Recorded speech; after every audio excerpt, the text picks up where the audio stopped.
कदर करनी है तो जीते जी करो, मरने के बाद तो पराये भी रुदते हैं। आज शरीर में जान है तो देखते नहीं है लोग, जब शरीर से जान निकल जाएगी तो कफन हटा हटा के देखेंगे लोग। किसी ने क्या खूब कहा है, वक्त निकाल कर बात कर लिया करो अपनों से, वक्त निकाल कर बात कर लिया करो अपनों से। अगर कल अपने ही नहीं रहेंगे तो वक्त का क्या करेंगे। कदर करनी है तो जीते जी कर लो। जय श्री राम, जय महादेव। ફરીથી હું તમારો મિત્ર ભરત પટેલ એક નવી વાત લઈને આવ્યો છું તમારી સામે। એક બહુ મોટું શહેર, એમાં એક બહુ મોટા રૂપિયાવાળા શેઠ રહેતા હતા। એ શેઠને 20 થી 25 ફેક્ટરીઓ ચાલતી હતી, આલિશાન બંગલો અને ભગવાનની ખૂબ કૃપાઓ અને આરામથી એને સુખદાયક જીવન જીવે। એક દિવસ શેઠ રાતે થોડા વહેલા ઘરે આવી ગયા। ઘરે આવે અને પોતે ઓફિસમાં, એમના ઘરમાં જ એક ઓફિસનો રૂમ છે, એમાં ગઈને કામ કરવા માંડ્યા। તે કામ કરતા ને તે નોકરને બોલાવ્યો, રામુ એક કોફી લઈ આવ મારા માટે। તે રામુ કે જી સાહેબજી। શું આજકાલ માણસો ચા બહુ પીએ છે, ચામાં નિકોટિન નામનું ઝેર હોય છે, ચા ક્યારે પીવી નહીં, કોફી પણ એમ ના પીવાય, છતાં મોટા મોટા બિઝનેસમેન હોય ને એ ચાની જગ્યાએ કોફી પીએ છે। તો રામુને કીધું કે કોફી લઈ આવો। રામુ કોફી લઈને આવી ગયો, ચા કોફી લઈને આવી ગયો સાહેબ કને, સાહેબને આપી। સાહેબ થોડી કોફી પીધી ને કાં ત્યારે તમને થોડુંક આમ ગભરામણ થયું, દુખાવા જેવું થયું। તે રામુને કીધું કે કોફી રહેવા દે, જલ્દી ડૉક્ટર બોલાવતો નહીં કે મને કે મજા નથી આવતી કે। તેઓ શેઠને તો નામ પણ એટલી મોટી હતી, જેના કારણે 25 ફેક્ટરીઓ ચાલતી હોય, નામના કેટલી મોટી હશે। તો શહેરના ડૉક્ટર, સારામાં સારા ડૉક્ટર જે હતા ને મોટા મોટા 4-5 બધા એમને ઘરે આવી ગયા, ચેક કર્યો। સાહેબને કે સાહેબ તમારે કાંઈ છે જ નહીં કે તમે ચિંતા કરો નહીં કે। શેઠે કીધું કે છે નહીં તો મને કેમ ગભરામણ જેવું લાગે છે કે। સાહેબો બધાએ ચેક કર્યું કે ભાઈ તમને સાહેબ એકદમ તમે ઓકે છો, તમારે કાંઈ છે જ નહીં એમ કહીને હાલાઈ ગયા। તો કે શેઠે કીધું કે ગોળી તો આપો કે, પણ કે શેઠ ગોળીની જરૂર તમારે છે જ નહીં કે તમને કાંઈ નથી કે। છતાં શેઠ માન્યા નહીં। સાહેબે તો 2-3 ગોળી આપી અને એક નિંદરની ગોળી આપી કે જમીને લઈ લેજો વળી, નિંદ્રામાંથી આવી જશે એ કે। સાહેબ કે ભલે એ કે, શેઠ કે ભલે એમ। સાહેબ ડૉક્ટર સાહેબ નીકળી ગયા બધા, પણ જે શેઠ તો આમ ઉપર અગાસી પર આંટા મારે પણ ચેન નહોતું પડતું શેઠને। પછી એમ કરતાં કરતાં પોતાના બગીચો હતો, આલિશાન બગીચો મસ્ત હો, જેમાં અલગ અલગ ઝાડો હતા, અલગ અલગ ફૂલો હતા, એવો મસ્ત મધુરો બગીચો હતો, એમાં ટહેલવા માંડ્યા શેઠ તો રાત્રે હો। તોય મજા આવી નહીં। પછી એમ કરતાં શેઠ બહાર નીકળી ગયા, ઘરની બહાર। શેઠને જો લઈને થોડોક રોડ ઉપર આંટો મારતો હું, શેઠ તો રોડ પર ચાલવા માંડ્યા। તે ચાલતા ગયા ને તો એમને ખબર ન પડી કે હું ક્યાં નીકળી ગયો છું, કેટલો આગળ નીકળી ગયો છું। છેવટે થાકી ગઈ રહી। તે ગામનો હતો ને ચબૂતરો, ત્યાં ઓટામાંથી બેઠા રહી, ચપ્પલ ઉતારી અને તે બેઠા। હજી પણ એમને ચેન આવતી નથી બરાબર। બસ પછી ત્યાં એક કૂતરો આવ્યો। કૂતરો આવ્યો ને શેઠની ચપ્પલ હતી ને એક ઉપાડીને મંડ્યો ભાગવા। ત્યાં શેઠ કે ઊભો રે હળ હળ કરે ને એમ।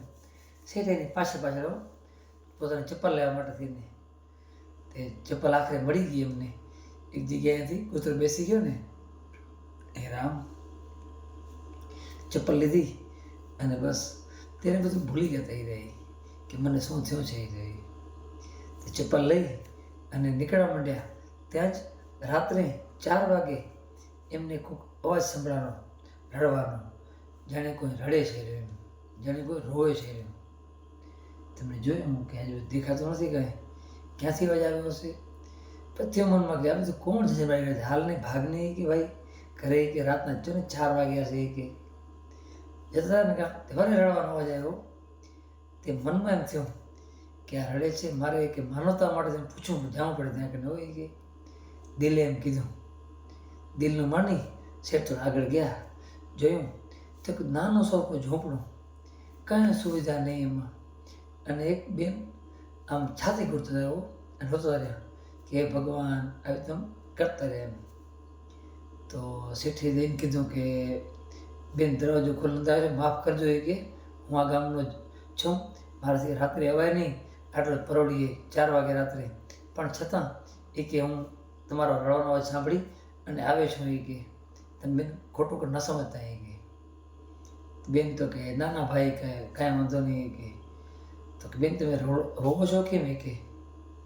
તો કે ભાઈ શું વાત કરું તમને એ કે મારો એકને એક દીકરો છે અને એ માંદો પડ્યો છે એ કે, અને કે દવા કરાવી છે તો મારી પાસે પૈસા નથી એ કે. તો ભાઈએ કીધું શેઠે એ કે બેન રોવાથી કે થોડું થશે કાંઈ કે, રોવાથી રૂપિયા થોડા આવશે એ કે એને દવાખાને લઈ જાવ એ કે. તો કે ભાઈ મારી પાસે કાંઈ નથી એ કે. તો કે તમે કામ નથી કરતા ક્યાંય કે. તો કે અત્યારે કામ પણ મને કાંઈ નથી મળતું એ કે. મેં એક જગ્યાએ નોકરી કરતી હતી કે ઝાડુ ફટા કરતી હતી, પણ એમાંથી બધું જે પણ આવતું ને બધું મારા છોકરાને મેં કર્યું એ કે મારી પાસે કાંઈ નથી એ કે.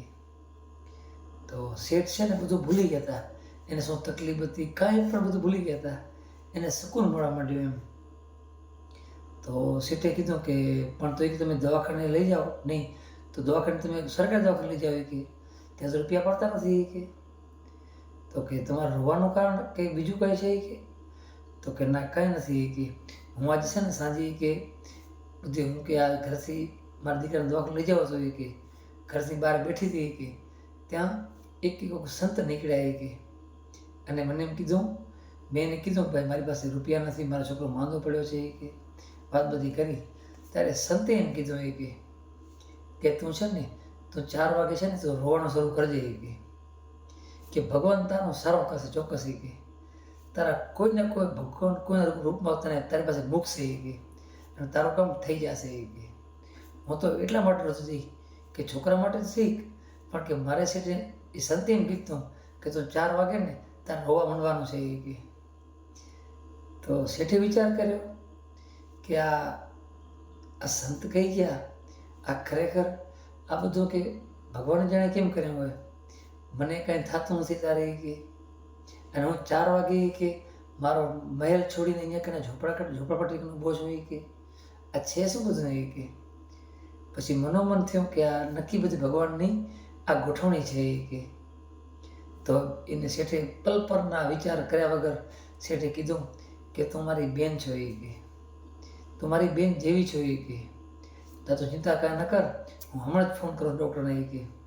શેઠે તો ફોન કાઢી તરત મોટા ડૉક્ટરને ફોન કર્યો કે હું અહીંયા ઊભો છું, અહીંયા આવી જાઓ અને છોકરાનો તમે જે પણ થાય ઓપરેશન જે થાય ખર્ચો થાય ને તમે કરી નાખજો એ કે. જે પણ ખર્ચ થશે ને બધો હું તમને આપી શકે. અને બેનને કીધું કે મારી તો 20-25 ફેક્ટરીઓ છે, મારા કાં તો હજારો માણસો કામ કરે છે કે તમે કાલથી આવી જજો મારા ઓફિસમાં એ કે. તમારે જે કામ તમને યોગ્ય લાગે ને તમે કરજો એ કે.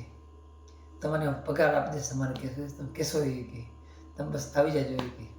અને હવે તમે ઝૂંપડામાં પણ રહેતા નહીં એ કે. તમને છે ને એ કે મારી ફેક્ટરી છે ને બાજુમાં સરોવર મકાન ખાલી જ પડ્યા છે તમે એ કે. તમે તમારા દીકરાઓ સહિત તમે તમારે રહેજો એ કે અને ખુશખુશાલ રહેજો એ કે. તો બેન જે હતા ને એ તો ખૂબ ભગવાનને પ્રાર્થના કરવા માંડ્યા કે હે ભગવાન તમે કેવા દયાળુ છો એ કે આજે ખાલી સંત કીધું કે બસ તું રોજે અને તારું કામ ભગવાન પૂરું કરશે. તો ખરેખર સંતની દૃષ્ટિ કેવી છે કે ભગવાન આ શેઠને આખો જે શેઠ જીવનમાં બહાર ના આવ્યા હોય અને એને તમે મારા આંગળે મૂક્યા એ કે ભગવાન તમે તમારા રૂપ બનીને આવે છો એ કે. માટે મનોમન તો ભગવાનને પ્રાર્થના કરવા માંડી. વાહ પ્રભુ વાહ, ખરેખર પ્રાર્થનામાં બહુ તાકાત હોય છે. આપણે માંદા પડીએ ને તો આપણે અન્ન ક્યારે છોડતા નથી, આપણે ખાવાનું તો આપણે ખાઈએ છીએ, કારણ કે આપણામાં હ્યુમિનિટી બની રહે એટલા માટે. તો પ્રાર્થના છે ને એ પણ એક ભક્તિનો ઉત્તમ માર્ગ છે. પ્રાર્થના ક્યારેય છોડવી નહીં. જીવનમાં રોજની 1 મિનિટ 2 મિનિટ 5 મિનિટ ભગવાનને પ્રાર્થના જરૂર કરવી, જેથી કરી અને આપણે અંતે ભગવાનને ચરણમાં પામી શકશું. આપણે માટે બસ પ્રાર્થનામાં એવી તાકાત છે. પ્રાર્થના ક્યારે છોડવી નહીં. આવી મારી તમારાને અરજી છે. આપણે જ્યાં નીકળીએ ને, કાંઈ ઘરથી બહાર નીકળતા આવીએ, કાંઈ માતા પિતાને પગે ન લગાય તો કાંઈ વાંધો નહીં, પણ 1 મિનિટ માટે ભગવાનની કૃપા દ્રષ્ટિ સામે છે ને બેસી અને એને પ્રાર્થના જરૂર કરવી, જેથી આપણું જીવન છે ને આનંદમાં થાય. તો બસ આ નાનકડી વાત તમને ગમી હોય તો આગળ શેર કરજો, લાઈક કરજો અને સબસ્ક્રાઈબ કરજો. હું હરરોજ તમારા માટે અનેક નવી નવી વસ્તુ લઈને આવતો રહીશ. નાની કહાની બસ મારા મનથી જે બોલાશે એ બોલીશ અને બસ પ્રભુને કાલાવાલા કરતા બોલતો રહીશ.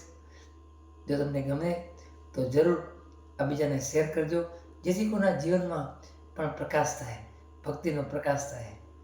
જય શ્રી રામ, હર હર મહાદેવ.